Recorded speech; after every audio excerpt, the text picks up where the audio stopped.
అనితతో పాటు ఇంకో ఆవిడ తయారైంది, సవిత.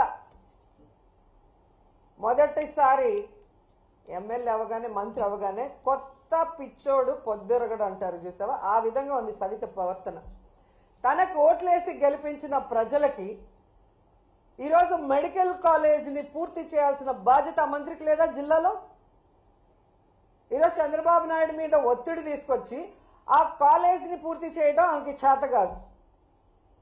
ఈరోజు అమరావతిలో వర్షం వచ్చింది, నీళ్లు తోడుతున్నామని కోట్లు వేస్ట్ చేస్తూ తినేస్తున్నారు. దాంట్లో కొంత డబ్బు తీసుకొచ్చి పూర్తి చేయొచ్చు కదా, అది చేత కాదు.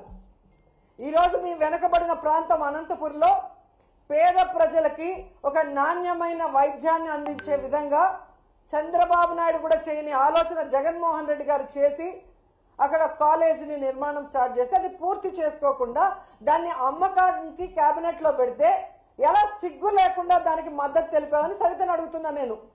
మళ్ళీ నువ్వు కూడా మాట్లాడేదన్నా జగన్మోహన్ రెడ్డి గారి గురించి? నీకే అర్హత ఉంది?